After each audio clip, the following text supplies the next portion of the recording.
ओम नमो भगवते वासुदेवाय। ओम नमो भगवते वासुदेवाय। ओम नमो भगवते वासुदेवाय। नारायण नमस्कृत्यं नरं चैव नरोत्तमं देवीं सरस्वतीं व्यासं ततो जयमुदीरये। नष्टप्रायेषु अभद्रेषु नित्यं भागवत सेवया भगवती उत्तम श्लोके भक्तिर्भवती नैष्टिकी। कृष्णाय वासुदेवाय देवकी नंदनाय च नंद गोप कुमाराय गोविंदाय नमो नमः। जय श्री कृष्ण चैतन्य प्रभु नित्यानंद श्री अद्वैत गदाधर श्रीवासादि गौर भक्त वृंद। हरे कृष्णा कृष्णा कृष्णा हरे हरे, हरे राम राम राम हरे हरे। हरे कृष्णा कृष्णा कृष्णा हरे हरे, हरे राम राम राम हरे हरे। हरे कृष्णा कृष्णा कृष्णा हरे हरे, हरे राम राम राम हरे हरे। हरे कृष्णा। तो हम लोग अभी श्रीमद् भागवतम के पहला कैंटो अध्याय दूसरा, है ना। कल हमने 4 और 5 किया था, राइट? नहीं, 4 और 5 नहीं, 3 और 4 किया था, राइट? 3 और 4 नंबर श्लोक किया, जिसमें हमने देखा कि कैसे सूत गोस्वामी अपने गुरु श्री सुखदेव गोस्वामी को प्रणाम करते हैं। पहले उनका जो है स्मरण करते हैं ताकि वो उन पे कृपा करे और श्रीमद् भागवतम की कथा चालू हो सके। तो तीसरे नंबर श्लोक में बोलते हैं, मैं समस्त मुनियों के गुरु श्रील व्यास देव के पुत्र श्रील सुखदेव को सादर नमस्कार करता हूँ, जिन्होंने संसार के गहन अंधकारमय क्षेत्रों को पार करने हेतु संघर्षशील उन निपट भौतिकवादियों के प्रति अनुकंपा करके वैदिक ज्ञान के सार रूप इस परम गुह्य पुराण को अनुभव द्वारा स्वयं आत्मसात करने के बाद कह सुना। स्वयं आत्मसात किया, अनुभव किया, फिर दूसरों के सामने प्रकाशित किया, है ना। और चौथा नंबर जो श्लोक था मंगलाचरण, जो हम रोज बोलते ही हैं, उसमें कहते हैं विजय के साधन, ये याद रखिएगा ना, विजय का साधन है ये श्रीमद् भागवतम, ये उदीर, ये है ना, इसका जो मतलब है ना, जयम ततो जयम उदीर, मतलब ये विजय दिलाने वाली है श्रीमद् भागवतम। जहां जाओगे वहां कभी भी पराजय नहीं हो पाएगी। सभी भौतिक कष्टों का मतलब उन्मूलन करने वाली श्रीमद् भागवतम, है ना। श्रीमद् भागवतम पूर्ण रूप से आपको विजय दिलाने वाली। विजय के साधन स्वरूप इस श्रीमद् भागवतम का पाठ करने सुनने के पूर्व मनुष्य को भगवान श्री नारायण को, नरोत्तम नर नारायण ऋषि को, विद्या की देवी माता सरस्वती को तथा ग्रंथकार शीला व्यास देव को नमस्कार करना चाहिए। तो हम करते ही हैं, और हमेशा याद रखिएगा कि करना ही चाहिए। ठीक है, तो आगे अब प्रवेश करते हैं श्लोक नंबर 5 में। तो श्लोक नंबर सब 5 साथ में दोहराएंगे। 5, मुनयः साधु पृष्ठोऽहम् मुनयः साधु पृष्ठोऽहम्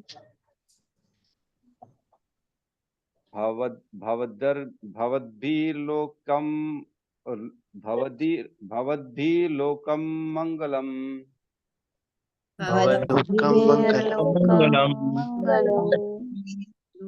यत्कृतः कृष्ण संप्रश्नो यत्कृतः कृष्ण संप्रश्नो येन आत्मा सुप्रसीदति। येनात्मा सुप्रसीदति।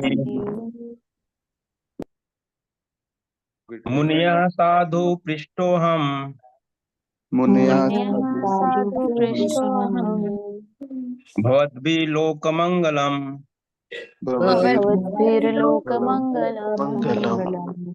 यत्कृतः कृष्ण संप्रश्नो यत्कृतः संप्रश्नो येन आत्मा सुप्रसीदति। येनात्मा सुप्रसीदति। मुनयः साधु पृष्ठोऽहम् मुनयः साधु साधु पृष्ठोऽहम् भक्तिलोकमङ्गलम् भवद्भिर्लोकमङ्गलम् भक्तिलोकमङ्गलम् यत्कृतः कृष्ण संप्रष्टुम् कृष्ण संप्रष्टो येन आत्मा सुप्रसिद्धति येन आत्मा सुप्रसिद्धति।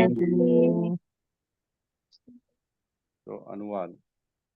हे मुनियों, आपने मुझसे ठीक ही प्रश्न किया है।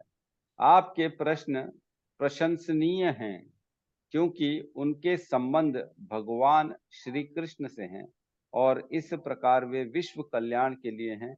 ऐसे प्रश्नों से ही पूर्ण आत्मतुष्टि हो सकती है। ओम अज्ञानतिमिरन्धस्य ज्ञानाञ्जन शलाकया चक्षुरुन्मिलितं येन तस्मै श्री गुरुवे नमः। श्री चैतन्य मनोभीष्टं स्थापितं येन भूतले स्वयं रूपः कदा मह्यं ददाति स्वपदान्तिकम्। वन्देहां श्रीगुरु श्रीयुतपदकमलं श्रीगुरुन् वैष्णवंश्च श्रीरूपं साग्रजातं सहगण रघुनाथान्वितं तं सजीवं साद्वैतं सावधूतं परिजन सहितं कृष्ण चैतन्य देवं श्री राधा कृष्ण पादान् सहगण ललिता श्री विशाखान्वितांश्च। हे कृष्ण करुणा सिंधु दीन बंधु जगतपते गोपेश गोपिका कांता राधा कांत नमस्तुते। तप्त कांचन गौरांगी राधे वृंदावनेश्वरी वृषभानु सुते देवी प्रणमामि हरि प्रिये। वांछा कल्पतरुभ्यश्च कृपा सिंधुभ्य एव च पतितानां पावनेभ्यो वैष्णवेभ्यो नमो नमः। नमो विष्णुपादाय कृष्णपृष्ठाय भूतले श्रीमते भक्तिवेदांत स्वामी ते नामिने। नमस्ते सरस्वते देवे गौरवाणी प्रचारिणे निर्विशेष शून्यवादी पाश्चात्य देशतारिणे। जय श्री कृष्ण चैतन्य प्रभु नित्यानंद श्री अद्वैत गदाधर श्रीवासादि गौर भक्तवृंद। हरे कृष्णा कृष्णा कृष्णा हरे हरे, हरे राम राम राम हरे कृष्णा। तो बहुत ही आज के दो जो श्लोक हैं बहुत इम्पोर्टेंट, खैर पूरी भागवतम ही इम्पोर्टेंट है, लेकिन इम्पोर्टेंट है हमारी वास्तु स्थिति को समझने के लिए। हम क्या हैं, कहाँ पे उलझे हुए हैं, है ना, और क्या कर रहे हैं हम, सब चीजें इसमें हैं कि किस प्रकार पूरा जीवन हम निकाल देते हैं। ठीक है, तो श्लोक देखते हैं। मुनयः साधु पृष्ठो अहम। हे मुनियों, सूत गोस्वामी कह रहे हैं शौनक आदि ऋषियों को, हे मुनि, हे ऋषिवर, आप लोग सब जो बैठे हैं, साधु पृष्ठो अहम, है ना। जो पृष्ठो अहम मीन्स जो आपने पूछा गया है, और साधु मीन्स यह प्रासंगिक है ना, प्रासंगिक है। मतलब आपने जो प्रश्न पूछे हैं बहुत ही जबरदस्त प्रश्न पूछे हैं और एकदम पॉइंट टू पॉइंट पूछे हैं, और एकदम हम जिस पॉइंट में चर्चा करना चाहते थे एकदम उसी से विषय से मिलते जुलते पूछे आपने, एकदम परफेक्ट, है ना। ऐसा होता ना कि एकदम जो जिस चर्चा चल रही, जैसे कथा एक बार क्या हुआ, एक गुरु जी कथा कर रहे थे, कथा कर लिए, फिर बाद में पूछते रहे कि किसी का प्रश्न है तो बताइए। तो एक माता जी ने हैंड रेस किया प्रश्न पूछने के लिए। माता जी ने हैंड रेस किया और प्रभु जी ने पूछा, हाँ पूछिए। श्रीमद् भागवतम की कथा चल रही थी, बोले हाँ पूछिए, क्या प्रश्न है आपका। तो माता जी बोलती है, प्रभु जी मेरा पर्स चोरी हो गया, यहाँ पे मैं क्या करूं। ये कौन सा रिलेटेड क्वेश्चन है। तो बड़े बड़े वो दुखी हो गए, बोले ये कैसा प्रश्न पूछ डाला आपने मेरे से, मैं तो कथावाचक हूँ, ये कोई प्रश्न है। पर्स चोरी हो गया तो मैं क्या कर सकता हूँ। माता जी आप जाके मैनेजमेंट से बात करिए, हम क्या कर सकते हैं। तो कहने का मतलब है ऐसे विषय रिलेटेड प्रश्न पूछने चाहिए। ऐसा नहीं पूछना चाहिए कि मेरे गले में दर्द है, मेरे घुटने में दर्द है, मैं क्या करूं, प्रभु जी कोई सॉल्यूशन बता दो। तो इस टाइप का उल जलूल प्रश्न नहीं पूछना चाहिए। कहने का मतलब ये है ना, रिलेटेड, एकदम रिलेटेड। वही कह रहे हैं साधु मीन्स ये प्रासंगिक है ना, ये एकदम रिलेटेड है, कट टू कट आपने एकदम परफेक्ट क्वेश्चन पूछ लिया है, और जिससे जो है सबका उद्धार हो, है ना। मतलब बहुत गुड क्वेश्चन, जिसको बोलते हैं ना गुड क्वेश्चन, वो है। और कहते हैं भवद भी लोक मंगलम, और भवद भी मतलब इस प्रश्न के द्वारा, भवद भी मतलब सारे लोगों का, संसार का मंगलम, मंगल होगा, कल्याण होगा। तो प्रश्न हमेशा ऐसे पूछने चाहिए जो संसार के कल्याण के लिए प्रश्न हो, ना कि सिर्फ अपने कल्याण के। प्रभु जी मेरा टेंडर पास हो पाएगा कि नहीं, प्रभु जी मेरी जॉब को मैं क्या करूं, जॉब से आगे कैसे बढ़ूं, मेरे बॉस मेरे को चिल्लाता है, मेरा डांटता है, मेरा बॉस का नेचर ठीक नहीं है। तो ये सब प्रश्नों जो है ना, ये लोक मंगलम के नहीं है, स्व मंगलम के हैं। लोक मंगलम के प्रश्न पूछने चाहिए।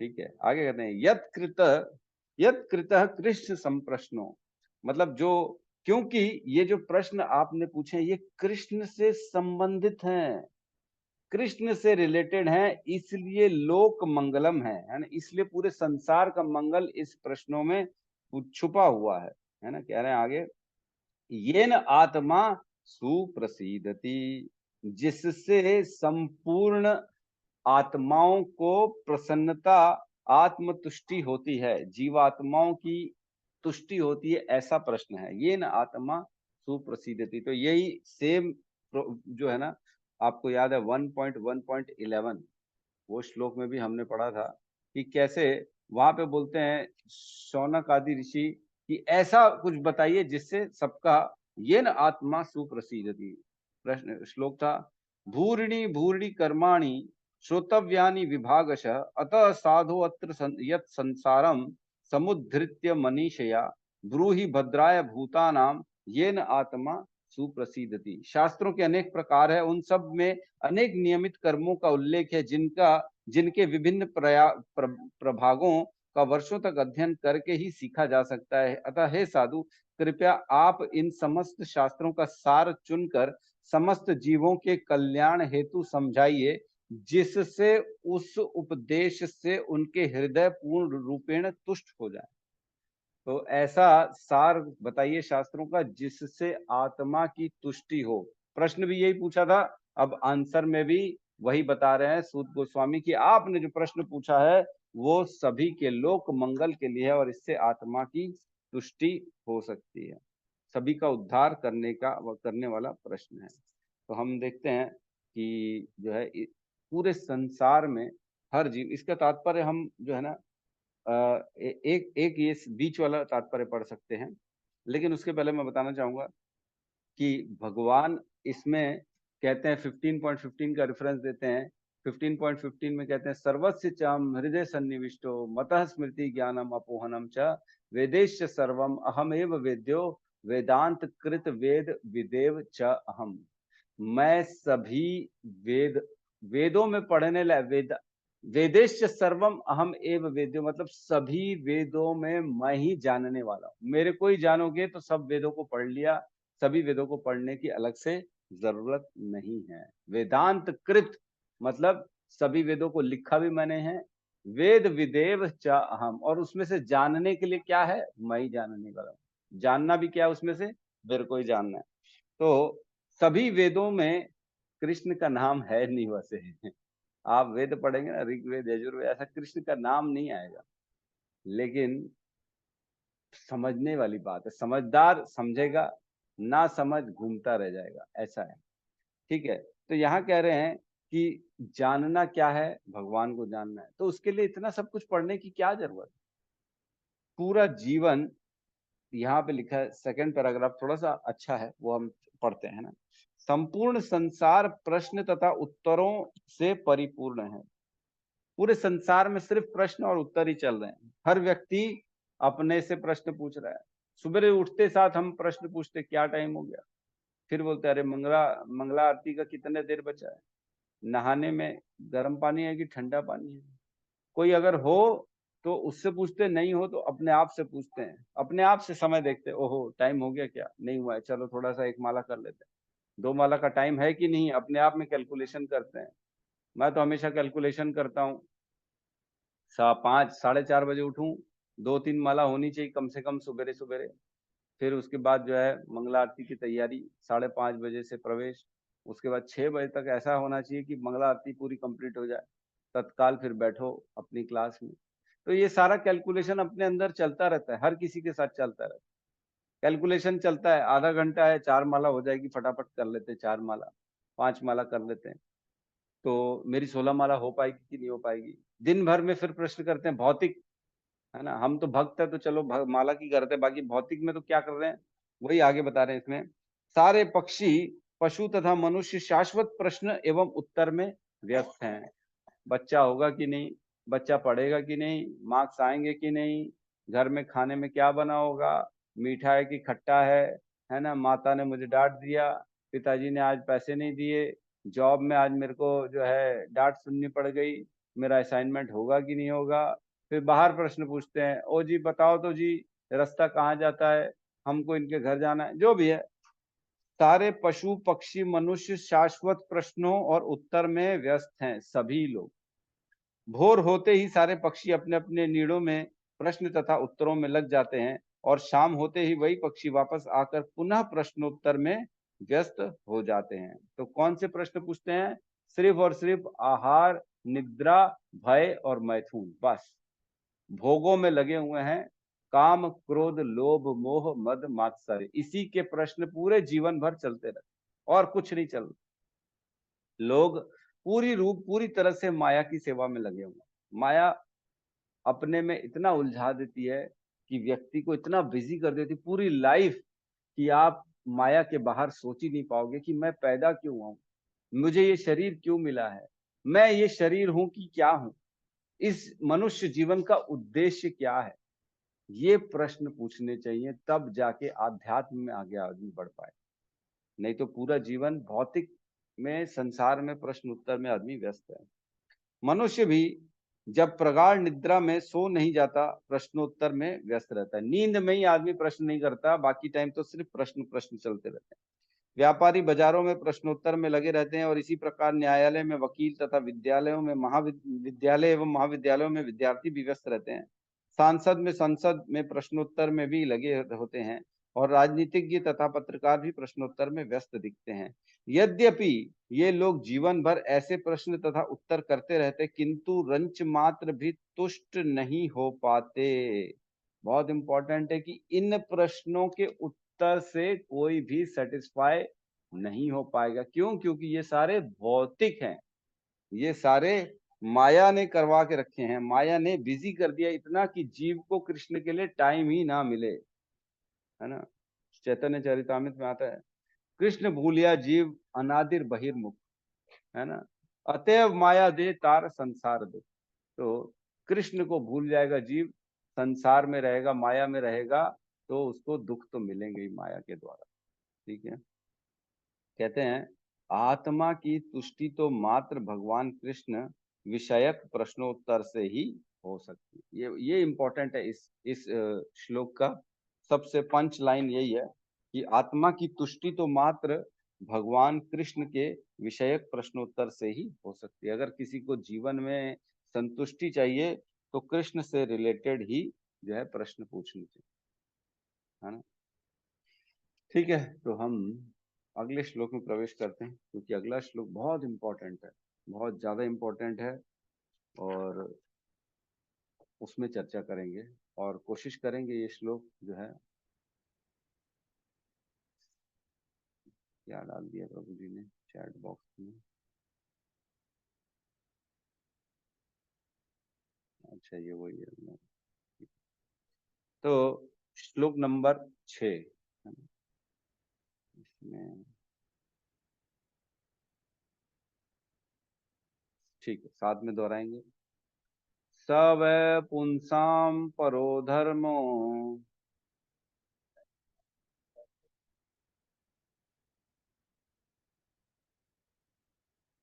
नहीं अनम्यूट नहीं हो रहा,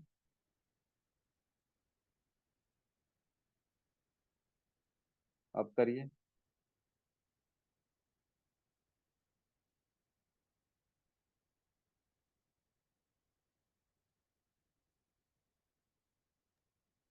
हाँ अब हो गया, करिए, हो गया। हो गया ना। सब पुंसाम परो धर्मो, अधोक्षजे।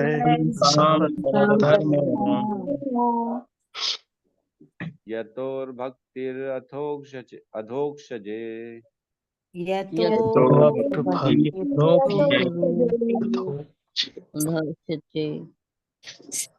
अहेतुकी अप्रतिहता,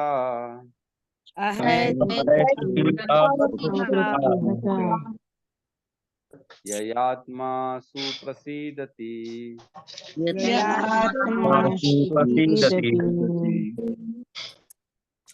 स वे पुंसां परो धर्मो स वै पुंसां परो धर्मो यतो भक्तिरधोक्षजे यतो भक्तिरधोक्षजे अहेतुक्य अप्रतिहता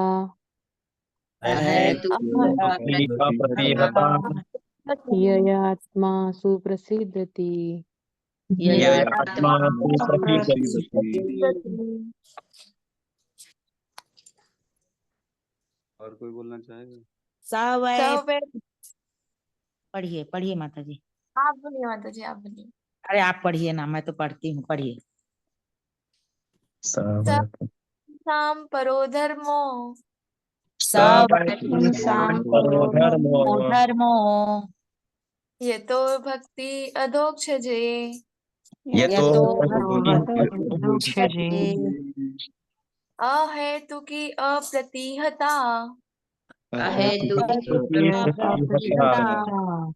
यया आत्मा सुप्रसीदति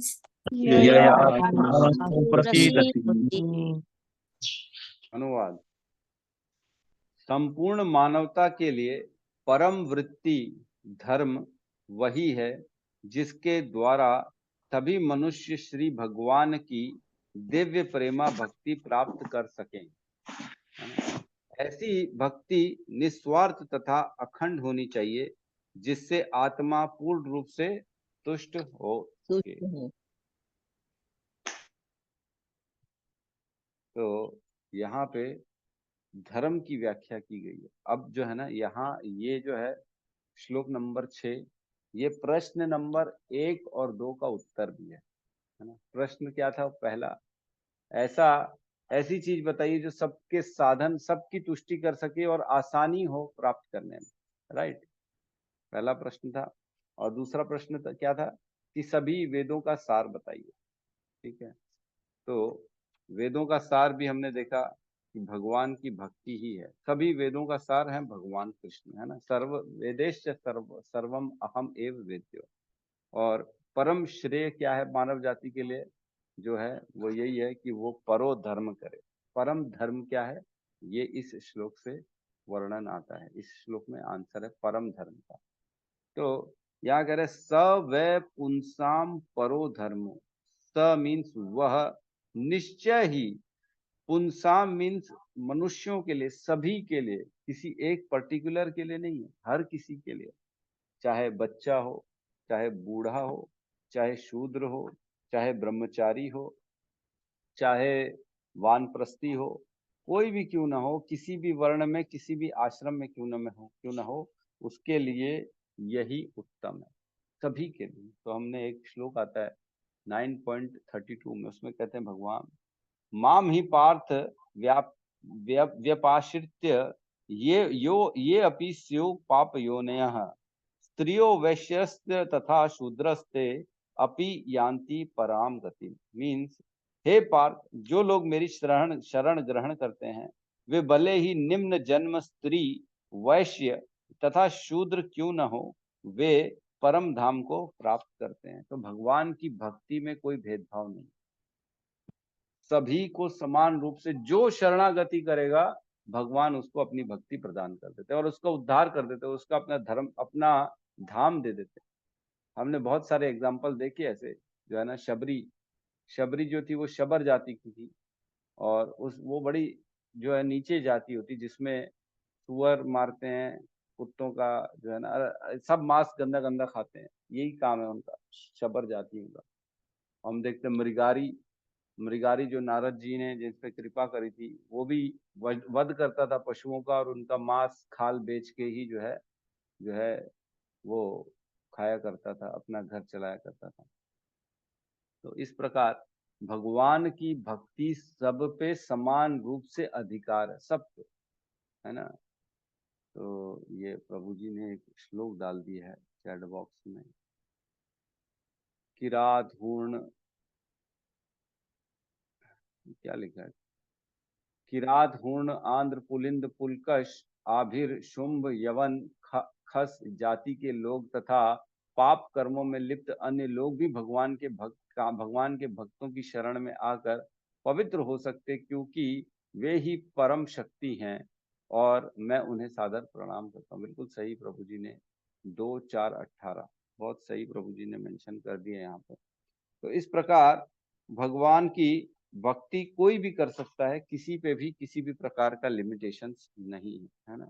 परो धर्म क्या है? स पुंसाम, सभी मनुष्यों के लिए परो धर्म है ना, मतलब परम सुप्रीम सबसे ऊपर क्या धर्म है उसकी बात चल रही। परो धर्मो जो है यतो भक्ति अथोक्षजे, मतलब इसकी भक्ति करें, किसकी? अधोक्षजे की।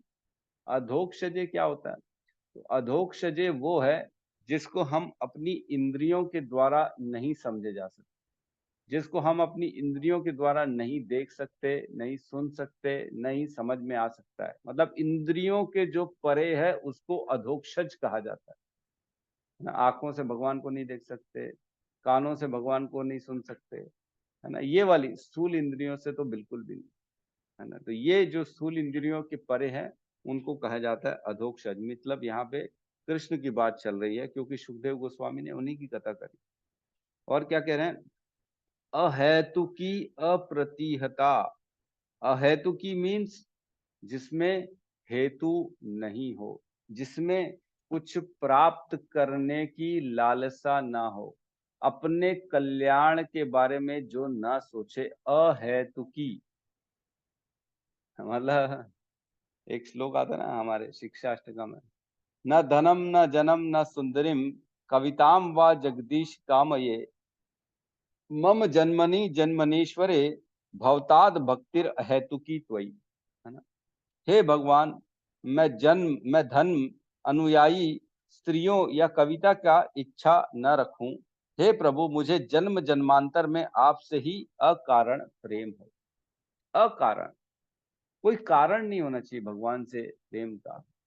लेकिन भगवान तो कहते हैं भगवत गीता में, चतुर्विधा भजन्ते माम जना सुकृतिनो अर्जुन आर्तो जिज्ञासु अर्थ आर्ति ज्ञानी च भरत ऋषभ।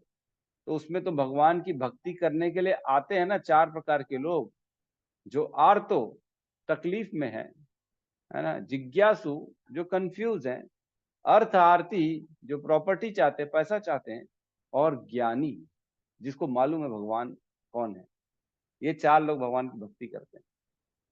लेकिन उसके बाद वाले जस्ट नेक्स्ट श्लोक में भगवान बताते हैं कि इन चारों में से सबसे प्रिय कौन है? जो ज्ञानी, जिसको मालूम है मैं कौन हूं, है ना। मैं सर्वलोक महेश्वर हूं, है ना।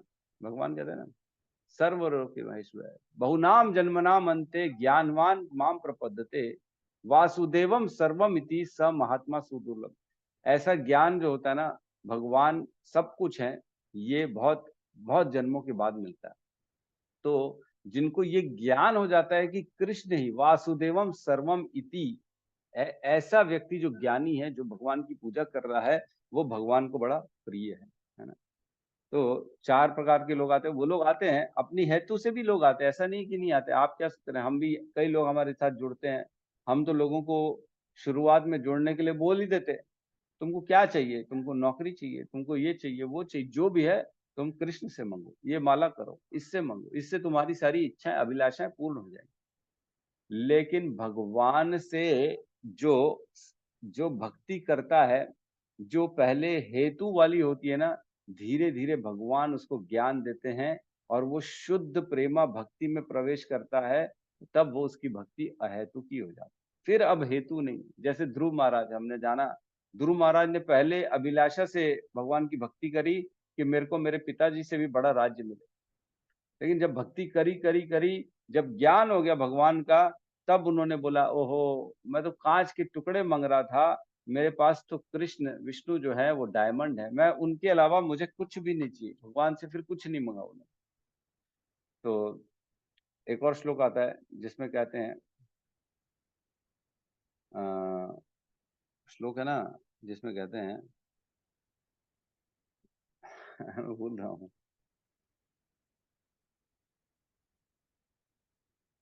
जिसमें कहते हैं अगर कुछ भी चाहिए तो भगवान से मांगो, अगर कुछ नहीं चाहिए तो भी भगवान से मांगो, मुक्ति चाहिए तो भी भगवान की भक्ति करो, है ना। तीव्रेण भक्ति योगेन यजेत परम पुरुष, पुरुष परम, है ना। तीव्रेण भक्ति योगेन यजेत पुरुष परम, ये ना। तो उसका पहले वाली लाइन याद ही नहीं आ रही मेरे को। ठीक है, किशोर प्रभु ढूंढ के डाल देंगे।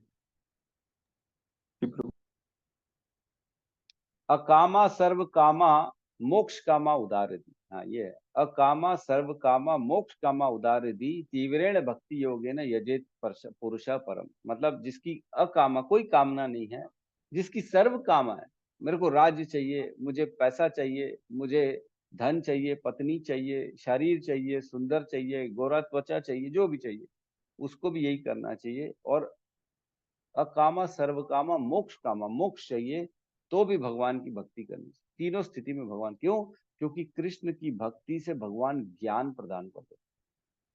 और जैसे ज्ञान आता है ना, तो व्यक्ति को समझ में आता है कि ये सब चीजों में कुछ बचा नहीं है, ये तो जब हमारा शरीर छूटेगा ये सब साथ में छूट जाएगी। तो जिस प्रकार माँ अपने बच्चे की सेवा करती है, क्या माँ के अंदर हेतु रहता है कि मेरा बच्चा मेरे को वापस करे, मेरा बच्चा मेरे से जो मैंने सेवा करी है वो मेरे को पैसे में काट के दे, या जैसा भी अहेतु की होती है। कीचड़ में भी चली जाती है माँ अपने बच्चे के लिए, है ना, कोई अभिलाषा नहीं रहती है। तो वैसे ही हमको भी कृष्ण की भक्ति करनी है जिसमें अभिलाषा नहीं रहती। तो हम वैसे ही जानते ही हैं कि भक्ति की जो डेफिनेशन है उसी में यही है, अन्य अभिलाषिता शून्यम ज्ञान कर्म आदि अनावृतम अनुकूले न कृष्ण अनुशीलनम भक्तिर उत्तमम, है ना। वही उत्तम भक्ति है जो अन्य अभिलाषिता शून्यम, सारी अभिलाषे जिसमें शून्य हो जाए, उसी को कहते हैं अहेतुकी, हेतु नहीं हो। तो अगर हेतु होगा तो भगवान वो दे देते हैं, भगवान तो प्रसन्न होते हैं। अगर भगवान कृष्ण से हम भक्ति कर रहे हैं और कुछ मांग लें तो भगवान बड़े प्रसन्न होते हैं और दे देते फटाफट, जा जा मेरा पीछा छोड़। जब कुछ भी नहीं मांगते तो भगवान टेंशन में आ जाते हैं, अरे ये तो कुछ मांग नहीं रहा है, क्या दें इसको, क्योंकि भगवान को तो कुछ ना कुछ देना ही है, जो भक्ति करेगा उसको देंगे। तो फिर बोलते यार कुछ तो ले ले, कुछ तो ले ले, तकलीफें दूर कर देता हूँ, सामान ले ले। तो नहीं नहीं है तो की, भगवान को बोले नहीं नहीं मेरे को तो कुछ नहीं चाहिए, बस आपकी भक्ति करनी। तो भगवान जो है ना कहते हैं कि जो है अच्छा मुक्ति ले ले, तो व्यक्ति बोलेगा नहीं नहीं मुक्ति भी नहीं चाहिए मेरे को। तो फिर भगवान परेशान होकर फिर भक्ति दे देते हैं। क्यों? भक्ति देने से भगवान स्वयं उसके दास बन जाते, भगवान को स्वयं को देना पड़ता है, इसलिए भगवान भक्ति बड़ी मुश्किल से देते, इतनी आसानी से भक्ति देते नहीं। और भक्ति में अगर हेतु हो जाएगा तो भगवान फ्री हो जाएंगे, अरे मैंने तो दे दिया ना जो तुमने मांगा, अब फ्री हूं मैं, तुम भी फ्री मैं भी फ्री। तो हमको ऐसा नहीं करना है, हमको अहेतु की भक्ति करनी है, वही परोधर्म। और क्या कह रहे हैं? अप्रतिहता, अप्रतिहता मीन्स अखंड भक्ति होनी चाहिए। तो ऐसा नहीं होना चाहिए आज तो मेरी अभिलाषा है, आज अरे भगवान की भक्ति कर रहे इतने समय से हमारा उद्धार नहीं हो रहा है ना, मेरे को जो है प्रगति नहीं मिल रही, अब छोड़ो भगवान की भक्ति, आज से जो है शनिदेव की भक्ति करो, गणेश जी की करो, दुर्गा जी की करो, तो खंडित हो गई। ऐसी खंडित भक्ति नहीं करनी, है ना। ध्वंस रहितम एक श्लोक आता है ना, 6.3.22, इसमें कहते हैं एतावान एव लोके अस्मिन पुंसाम धर्म पर स्मृतः भक्ति योगो भवति तन्नाम ग्रहणादि भी। मीन्स भगवान के पवित्र नाम के कीर्तन से आरंभ होने वाली भक्ति सेवा मानव समाज में जीव के लिए परम धार्मिक सिद्धांत है। परम सिद्धांत क्या है? वो ये है कि भगवान की भक्ति नाम से शुरू होती है, लेकिन वो खत्म तो बहुत जगह होती है। भगवान के भक्तों की सेवा है, भगवान की सेवा है, धाम यात्रा है, भगवान के कथा कीर्तन है, श्रवण है, ये सारी जो है ना भक्ति के जो है पार्ट है, भक्ति के अंग हैं ये सारे के साथ। तो एक श्लोक आता है, रूप गोस्वामी कहते हैं उसको, सर्वथा ध्वंस रहितम सत्यम अपि ध्वंस कारणे। बहुत इंपॉर्टेंट है, सदा सर्वथा ध्वंस रहितम सत्यम अपि ध्वंस कारणे। मतलब भक्ति ध्वंस रहित है, यद्यपि यद्यपि इससे सभी अनर्थों के ध्वंस होने का कारण है।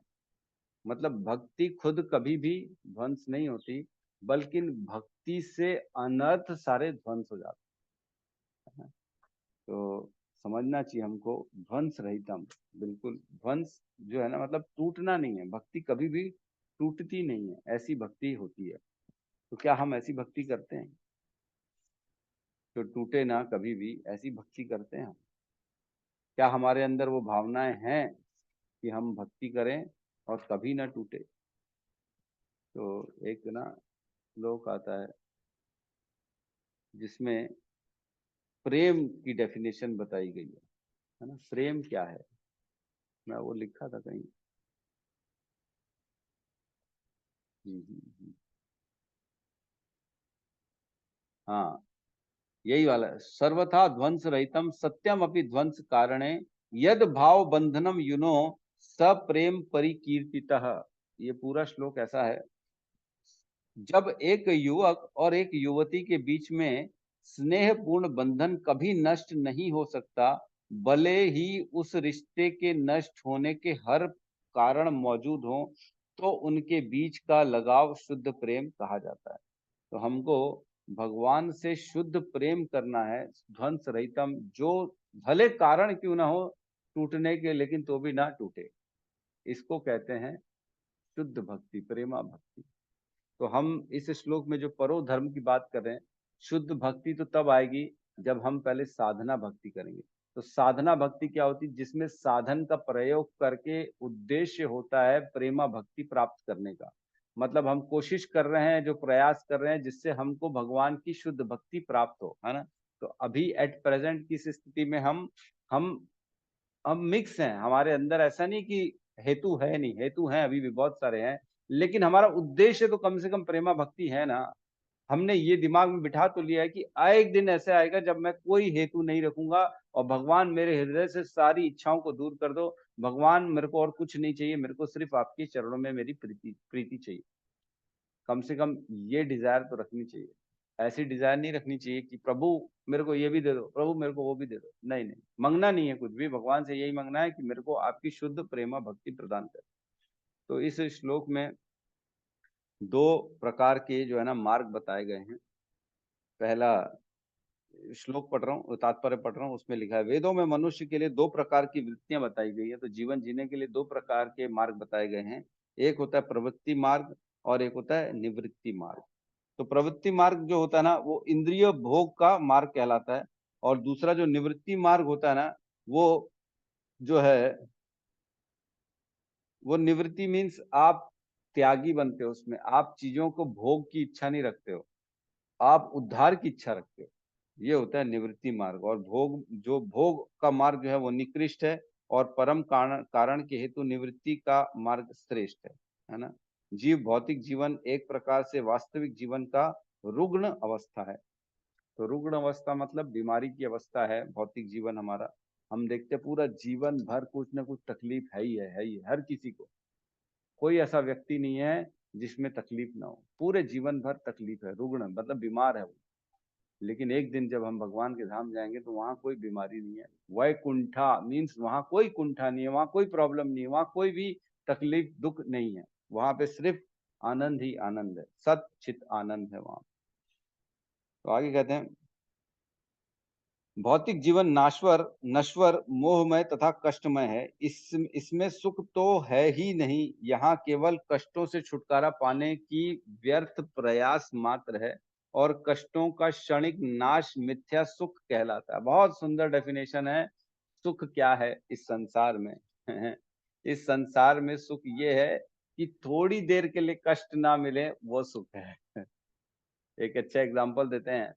एक व्यक्ति को ना पानी में डुबाया जाता है, अंदर रखा जाता है पानी में, फिर 2 सेकंड के लिए बाहर लाया जाता है ताकि वो सांस ले ले, फिर डुबाया जाता है उसको। तो जो 2 सेकंड के लिए बाहर आता है ना, आदमी सोचता है मैं सुखी हो गया, हाँ हाँ हवा मिल गई, ऑक्सीजन मिल गया, मैं फिर नीचे चला जाता है। तो हमारा भी जीवन ऐसी है, थोड़ी देर के लिए खाली जो है दुखों से परेशानों से दूरी हो जाए तो वो हमारे लिए सुख है। तो वो व्यर्थ है बेसिकली। दुख पूरी तरह से तो जा ही नहीं सकता, कुल मिला के उसका प्रारूप बदलता रहता है और कुछ नहीं। है ना। तो एक चीज समझना है, अगर व्यक्ति को कोई चीज से संतुष्ट हो जाए, एक एग्जाम्पल के बेस में समझाता हूं मैं। अगर किसी के अंदर कार की अभिलाषा, सपोज करो कार प्राप्त करने की इच्छा है और उसको लगता है मैं कार खरीद लूंगा तो मैं सुखी हो जाऊंगा, है ना, मेरा एक ही उद्देश्य है, एक कार अच्छी वाली बड़ी वाली ले लूंगा। तो अगर कार से सुख होता तो जिसके पास ऑलरेडी कार है वो सुखी होता ना। वो एक की जगह 2 3 4 कार खरीदता है, मतलब एक कार में सुख प्रदान करने की क्षमता नहीं है, इसलिए 2 3 4 खरीद रहा है। कुछ कुछ तो ऐसे लोग हैं जिनके पास 50 50 भी कारें हैं। तो मतलब अगर कार में संतुष्टि होती तो दूसरी क्यों खरीदता वो, पहली खरीदता उसी में संतुष्ट हो जाता ना, दूसरी खरीदने की जरूरत ही नहीं थी, क्योंकि कार में अगर सुख होता तो। लेकिन एक्चुअल में सुख नहीं है, भौतिक चीजों में सुख नहीं है। हम जितना भौतिक चीजों के लिए दौड़ेंगे उतना दुखी रहेंगे, सुख नहीं रहेगा। ये ही संस्पर्शजा भोगा, याद है 5.22 में, है ना भाई, 5.22 में कहते हैं ये ही संस्पर्शजा भोगा दुख योनम एवते आद्यांतवंत कौंतुए न तेषु रमते बुधा। मीन्स बुद्धिमान मनुष्य दुख के कारणों में भाग नहीं लेता जो कि भौतिक इंद्रियों के संसर्ग से उत्पन्न होते हैं। मतलब भौतिक इंद्रियों के संसर्ग से दुख उत्पन्न होते हैं, ना कि सुख। हम सोचते हैं कि इंद्रियों को इंद्रियों के विषयों से मिलाने से सुख होगा, लेकिन एक्चुअल में वो दुख होता है। वही बता रहे हैं यहाँ पे। आद्यवंत आद्य अंतवंत कौंतु है, इसका शुरुआत भी है और अंत भी है। जो इंद्रियों के द्वारा सुख मिलता है ना, वो क्षणिक होता है, थोड़ी देर के लिए शुरुआत होगा फिर खत्म हो जाएगा। और न तेषु रमते बुधा, उसमें जो बुद्धिमान व्यक्ति कभी भी मजे नहीं लेता इंद्रिय तृप्ति। ठीक है, आगे कह रहे हैं, इसमें एक बहुत अच्छा उदाहरण दिया हुआ है, जो है मैं उदाहरण से बता रहा हूँ, है आप चाहें तो तात्पर्य में देख सकते हैं। उदाहरणार्थ, भौतिक लाभ के लिए की गई भक्तिमय सेवा प्रगतिशील निवृत्ति मार्ग में निश्चित रूप से बाधक है ना। इस रुग्ण जीवन को भोगने की अपेक्षा परम कल्याण के लिए संन्यास या सर्व त्याग श्रेष्ठतर वृत्ति है। ऐसे भोग से केवल रोग के लक्षण बढ़ते हैं और उसकी अवधि भी बढ़ जाती है। मतलब भौतिक लाभ के लिए की गई भक्तिमय सेवा जो है वो निवृत्ति मार्ग में निश्चित रूप से बाधक है। मतलब निवृत्ति मार्ग मतलब सब छोड़ के भक्ति करना, प्रवृत्ति मार्ग मीन्स जो है भोग भोगना, है ना, भोग भोगते हुए करना। ठीक है, तो निवृत्ति मार्ग जो है वो हमको करना चाहिए, त्याग वाला मार्ग है वो एक्चुअली। ठीक है, अतः भगवत भक्ति शुद्ध होनी चाहिए, अर्थात उसमें भौतिक सुख भोग की रंच मात्र कामना नहीं रहनी चाहिए। तो व्यक्ति को जैसी स्थिति में भगवान रखे वैसे रखना चाहिए, ना कि डिमांड करना चाहिए, ना ये बोलना चाहिए मेरे पास ये कम है ये ज्यादा है, मेरे को वो चाहिए मेरे को ये चाहिए। ठीक है, तो इसमें धर्म के बारे में चर्चा करी है, धर्म के बारे में हम थोड़ा सा चर्चा करते हैं। धर्म क्या होता है? धर्म का मूलतः धर्म मतलब वह गुण जिसको उससे अलग ना किया जा सके, है ना। कंसेप्चुअली जो है, मतलब कोई भी चीज है जो पदार्थ है उससे उसके गुणों को अलग ना करना, ये उसका धर्म है। जैसे नमक का गुण है खारापन, है ना। शक्कर का धर्म है मीठा। अगर शक्कर कोई भी चीज में मीठा नहीं होगी तो आप उसको बोलोगे ये तो शक्कर ही नहीं है यार, क्या बात कर, शक्कर ही नहीं, मतलब वो है ही नहीं अगर उसके अंदर वो चीज ना हो तो। वैसे ही हम भी, हमारी जो आत्मा है जीवेरे स्वरूप है कृष्णेर नित्य दास, है ना। हम सब कृष्ण के नित्य दास हैं। हमारे को तुष्टि उसी में मिलेगी जो जिस चीज के लिए हम बने। अगर हम उससे अलग हो जाएंगे तो कभी भी हमारे जीवन में आनंद नहीं आ पाएगा। हम फिर भौतिक आवरणों के द्वारा जो है ना इधर उधर भटकते चले जाएंगे। तो हमारा धर्म क्या है? बेसिकली भगवान की सेवा करना, कृष्ण की सेवा करना, कृष्ण के बारे में सुनना, श्रवण कीर्तन, यही है हमारा धर्म। तो ये लास्ट वाला पैराग्राफ आप सब पढ़ लेंगे। एक आखिरी लाइन जो है ना मैं पढ़ ले रहा हूँ, आखिरी की 3 4 लाइन। जैसे जैसे भक्ति में सेवा की प्रगति होगी मनुष्य को इसका अनुभव होगा। जैसे जैसे हम खाना खाते हैं तो हमारे को अनुभव होता है ना, पेट भर गया, शक्ति आने लग गई, वैसे ही अनुभव होगा। भक्ति में आगे बढ़ोगे तो अनुभव होगा। हर व्यक्ति को इस भौतिक अस्तित्व का की बद्ध अवस्था में श्री भगवान की दिव्य प्रेमा भक्ति करनी चाहिए। भले ही क्यों ना हम परेशान हो, हमारे जीवन बद्ध है, हमको समझ में नहीं आ रहा है, तो भी हमको भगवान की भक्ति करनी चाहिए। इससे मनुष्य को क्रमशः वास्तविक जीवन का संकेत प्राप्त हो सकेगा और पूर्ण तुष्टि का आनंद मिलेगा। तो इससे जो है ना, परो धर्म है, भगवान की सेवा करना, इससे तुष्टि मिलती है, इससे आनंद मिलता है हमको। तो इसमें जो है ना, मतलब चर्चा तो बहुत कुछ करनी है, लेकिन कर नहीं पा रहे समय के कारण। तो आप लोग पढ़ लीजिएगा, है ना। ठीक है, किसी का कोई प्रश्न है तो हम ले सकते हैं। यस अभिजीत जी पूछिए। हरे कृष्ण प्रभु जी, दंडवत प्रणाम। हरे मेरा कृष्णा। ये प्रश्न है, जैसे कि हम रामायण देखते हैं, उसमें भगवान श्री राम कहते हैं कि धर्म का मार्ग बहुत कठिन होता है, तो ये क्यों होता है, समझिए। कठिन होता है क्योंकि हम अनेक जन्मों से सिर्फ इंद्रिय तृप्ति करते आ रहे हैं। हमने कभी भी हमारे चित्त में, हमारे मन में ये भावना रखी नहीं है कि हमको निवृत्ति का मार्ग चलना है, हमको त्याग का मार्ग लेना है। इसलिए बड़ा कठिन है। क्यों? क्योंकि हमारे अंदर भोगों की वृत्ति, हमारी इच्छा रहती है हमेशा, ये खा लूं, वो पी लूं, ये प्राप्त कर लूं, लेकिन त्याग करने की भावना नहीं रहती है। लेकिन अब जब त्याग करने की भावना डालोगे तो बड़ा कठिन होगा उसको उसको चलाने में, क्योंकि अंदर से लालसा आती है, इच्छा आती है। पुरानी हमारी जो है ना, संस्कार ऐसे बने हुए कि नहीं नहीं, क्या करना, भक्ति करके ये करो, वो प्राप्त करो, ये प्राप्त करो, हमारा उद्देश्य ही है। फिर भौतिक जीवन में लोग भी ऐसे ही मिलते हैं, बोलेंगे अरे क्या बेवकूफी वाले काम कर रहे हैं, ये कर रहे तू, छोड़ ये सब, दौड़ काम कर, कुछ तो पैसा कमा, सुखी कैसे होगा। तो ये बड़ा डिफिकल्ट है। और इसमें तपस्या है, इसमें त्याग है, इसमें वैराग्य है, इसमें सत्यता है। इसको फॉलो करने में हालत खराब हो जाती है। तपस्या, सुबह उठना लोग नहीं जानते हैं, लोग जो है अपने इंद्रियों पे कंट्रोल नहीं कर पाते, है ना। तो वेग जो होता है ना, वेगों के लिए कहा गया है, वाचो वेगम मनसा क्रोध वेगम, जीवा वेगम उदर उपस्थ वेगम, एतान वेगान यो विषेहित धीर, सर्वपि माम पृथ्वी स शिष्यात। मतलब वही व्यक्ति धीर है जिसने वाणी के वेग को कंट्रोल किया है, मन के वेगों को कंट्रोल किया है, क्रोध के ऊपर कंट्रोल किया है, जीभ के ऊपर कंट्रोल किया है, अपने पेट उदर पे कंट्रोल किया, और अपनी जननेंद्रियां, जो उसकी जेनिटल्स हैं, जो जो जो बोलते हैं ना सेक्स ऑर्गन्स हैं, उसको कंट्रोल कर लिया है। तब जाके व्यक्ति जो होता है ना, वही धीरवान व्यक्ति। तो आज की डेट में ये सब कंट्रोल करना क्या पॉसिबल है? ये तो भक्ति से ही पॉसिबल है, बिना भक्ति के तो होगा। देखो, एक चीज समझ लीजिए, मन में हमेशा कुछ न कुछ चलेगा। एक चीज बिल्कुल इम्पोर्टेंट, बहुत इम्पोर्टेंट पॉइंट है, समझने की है। आपके जीवन में ऐसा नहीं हो सकता कि आप अकर्म बन जाए, है ना। कर्म तो करना पड़ेगा, कुछ न कुछ तो सोचना पड़ेगा। लेकिन हम अगर भगवान के बारे में नहीं सोचेंगे तो संसार के बारे में सोचेंगे, और संसार के बारे में सोचेंगे तो इंद्रिय भोग में लगेंगे। इसीलिए मन को डाइवर्ट करना है कृष्ण में, ताकि हम इन सब चीजों से परे रह सके, ताकि हमारे अंदर ये सारे गुण आ सके, है ना। तो ठीक है। योग आता है। जस्ट कहिए कहिए, कुछ कह रहे हैं।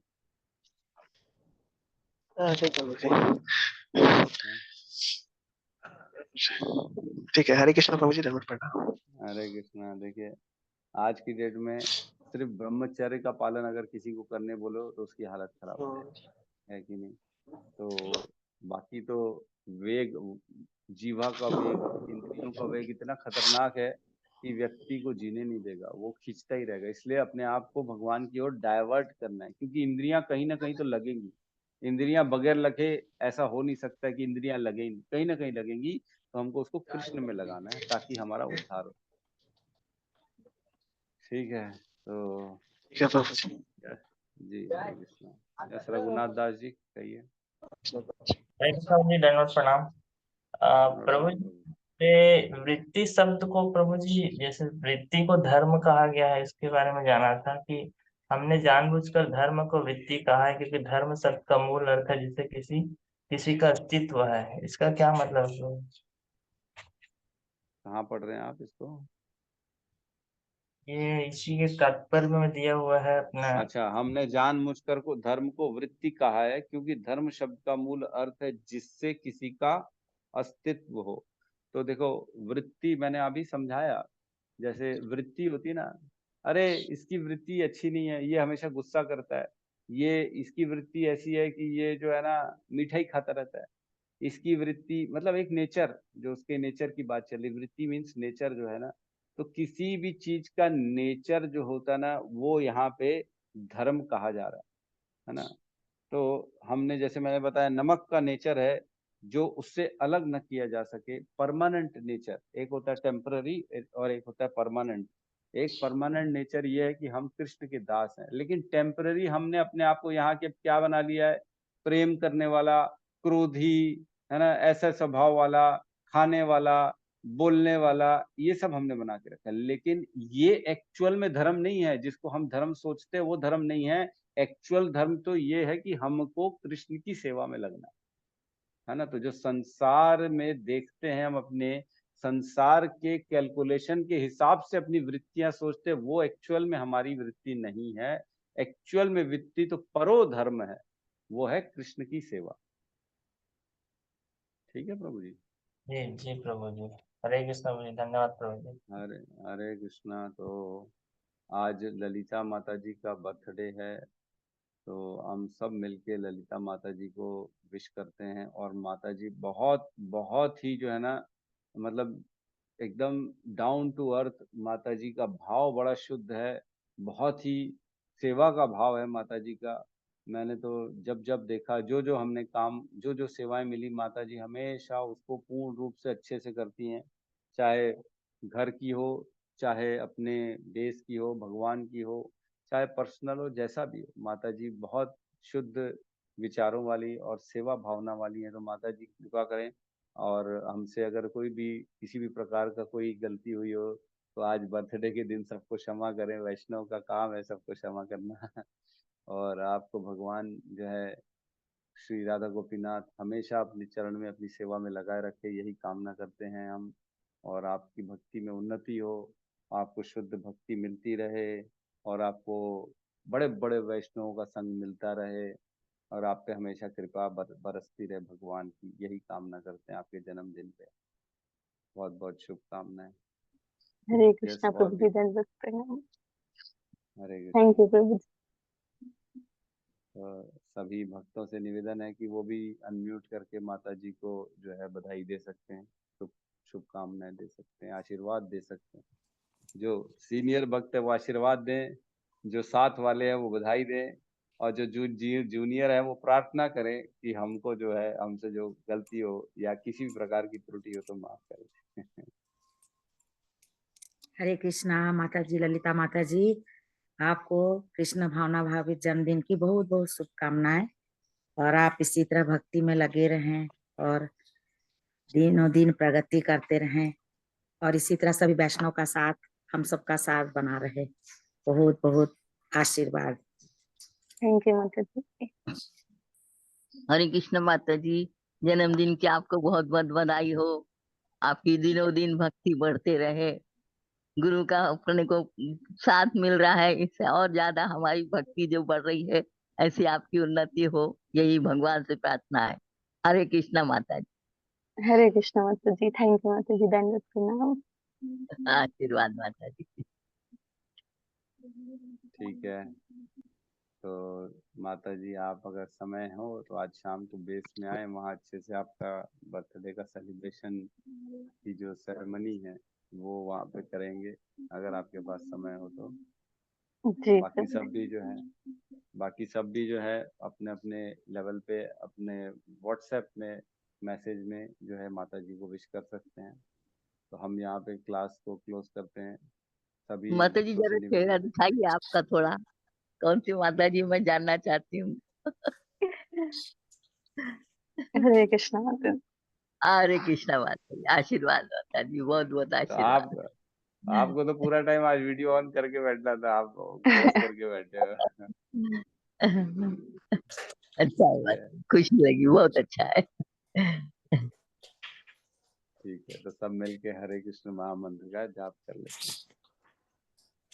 हरे कृष्ण हरे हरे कृष्णा हरे कृष्णा कृष्णा कृष्णा कृष्णा हरे कृष्णा हरे राम हरे राम राम हरे राम राम हरे हरे राम राम राम राम हरे हरे।